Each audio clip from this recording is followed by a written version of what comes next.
Junior Venia Lagos. ¡Vamos, Junior! ¡Ese es mi hijo! ¡This is my son! You got it! You got it! There are very few privileges that are better than having a great dad. Having a great dad makes it so much easier to be successful in life.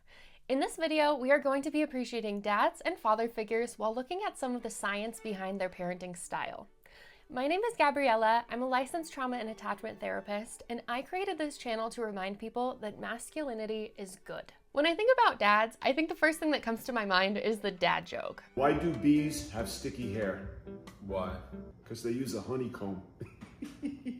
One of my favorite things in life is when research literature is adorable. And I found so many adorable peer-reviewed research papers about dad jokes.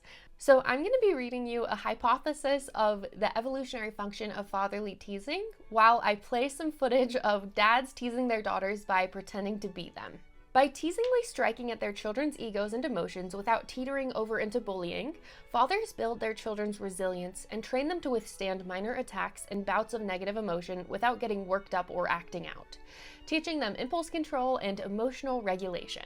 Your dad embarrassing you in front of your friends was a feature and not a bug. Dad jokes work because they're what psychologists call a benign violation. The joke breaks a social rule, so they might be awkward, but in a harmless way.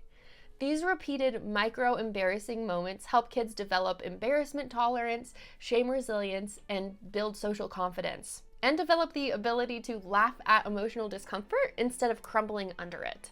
In researching for this video, I found a blog written by a dad about the art of the dad joke. Imagine all the neuroses you're going to give your kids if you model an obsession with being seen as cool.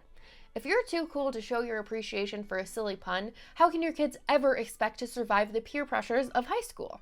If you look at it that way, it's like you can't afford not to bombard your kids with embarrassing dad jokes.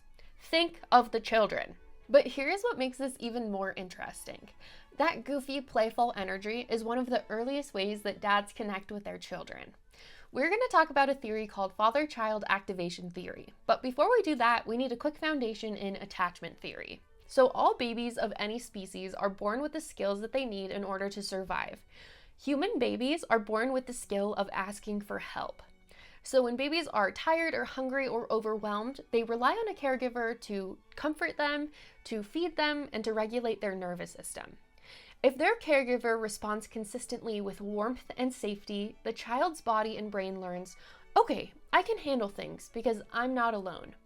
Attachment is essentially having an emotional home base. When a child has a secure attachment with a caregiver, they develop the ability to go explore and to try to figure out the world. But here's the thing, attachment isn't the whole story. Feeling safe enough to explore the world is one thing, but learning how to enter the world with courage is something completely different. And that's where father-child activation theory comes in. If attachment says, you are safe and you can come back to me, then activation says, you are capable, you can go out there and be successful. Attachment soothes the nervous system, and activation engages it. Activation gives the child emotional grounding, which results in bravery, resilience, and the ability to take on challenge. This is the unique developmental role that fathers tend to play. Fathers teach their child's nervous system how to face the world. Here's a really great example of child-father activation theory that might make your eyes sweat. This is a video of a father whose son has a severe life-limiting disease. So we know that caring for this child is incredibly hard, and it's a level of responsibility that most people cannot even imagine. Do you look at the things you do for your son as a sacrifice? Absolutely not. He isn't saying that it's not a sacrifice because it's easy. Nothing about that is easy. But he's saying it because to him, the weight of caring for this child is not a burden. It's an act of love. And that is activation. That is a protective strength that communicates to a child, you are worth this, I've got you, and you are safe to face the world. I don't see it as a sacrifice. It is what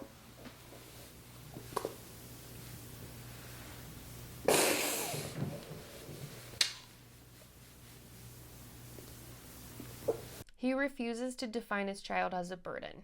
He refuses to see this hardship as something tragic, and the child can feel that. This is teaching resilience through activation. He doesn't look at the things he does for you as a sacrifice. Why did that elicit such an emotional response in you? I can't imagine seeing someone you love this much be in pain and having to sacrifice so much. Why do you love superheroes? Because they're not, like, you know, they don't, like, give up. Just because something happened doesn't mean you can't do it. Just means it's hard. So they, you know, they always fight till they, I don't know, save the day. You have a choice, I think. You can choose to live miserably, or you can choose to live with a smile. So I think that's what our choice has been. If you literally can't do anything about it, then make the best of it. Exactly. Isn't that so beautiful? I just love that. Also, if you'll indulge me on some psychology here for a second, did you notice that the way he described the essence of a superhero is the exact same way that he described the essence of how his dad taught him to relate to the world? Like, I bet psychologically speaking, this child legitimately sees his father as a superhero. The father-child relationship can be so unbelievably powerful. Great dads are so good at teaching kids how to handle being upset. In this video, this child is crying because he cut his bed sheets into a mask. You made your freaking bed sheets to a freaking mask. Listen. Why are you crying? This has been my tone. He's not crying because he's in trouble. He's crying because he knows he messed up and he is spiraling in shame. And that dad can see it instantly. So instead of piling on or lecturing, he gets down on that child's emotional level and very calmly tells him that it's okay. I'm not. You don't get to cry. I get to cry. Because you didn't make the mask big enough for me. That is emotional attunement, but in a distinctly fatherly form. He is grounding the moment, and he is helping that child separate "I made a mistake" from "I am a mistake." He's preventing that child from internalizing shame while still maintaining the standard that you're not allowed to cut your bed sheets into a mask. This is what great fathers do so well. They teach kids how to face difficulty without collapsing into self-attack. They hold that boundary, but they protect the child's sense of self. They model how to stay regulated when something goes wrong, so the child learns how to do the same. And in this moment, the father is literally giving that child a template for understanding, I can make mistakes without collapsing. I can stay regulated even when I'm disappointed in myself. I'm still loved even when I mess up. The ability to mess up and not spiral into self-hatred is a huge predictor of future emotional resilience. Here's another example. This is a video of a little toddler screaming in a restaurant. This behavior is totally developmentally appropriate. The child does not have the ability to regulate her behavior, so the dad steps in and sets a boundary in a way that matches the child's level, by making the behavior stop by doing something very silly. I love this video. It's my tea. It's my tea. Hey, It's my tea. it's your tea. Stop. Stop. All right, you're under arrest. Got anything you can stick me with? You gonna poke me? Huh? Huh? You know it's downtown. Bring down the paddy wagon. This is activation in the purest form. Dad isn't punishing her, he isn't shaming her or ignoring her behavior. He transforms overactivation into regulated play. His presence becomes the boundary that she needed. This is exactly what the activation relationship is. Strength wrapped in warmth, regulation, and play. So what happens when you take all of the ingredients that make dad special and you apply them to an entire school? At a high school in Louisiana, things were getting super out of control, and over the span of just 3 days, 23 students were arrested for fighting. And there was just a growing sense of chaos and disorder within the school. And that's when one of the students' dads, Michael Lafitte, stepped in. He gathered a group of 40 dads from the community, and together they created a program called Dads on Duty. They stood in the hallways in rotating shifts, greeting students, cracking dad jokes, and setting the emotional tone for the day. And according to both the students and the teachers, the atmosphere completely changed almost immediately. Kids said that they felt safer the moments that the dads walked in, and the energy of the school softened. There was a lot less fear, and there were fewer opportunities for conflict. As soon as the dads were on duty, the fights dramatically decreased and the gang battles completely stopped. Great dads bring something unique to any environment. They uphold standards and they enforce boundaries with warmth instead of fear.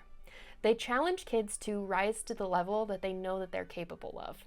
There's a news story about this. I've linked it in the description. Please watch it. It will be so good for your soul. And it's such a good example of how just the presence of fathers can completely turn a community around.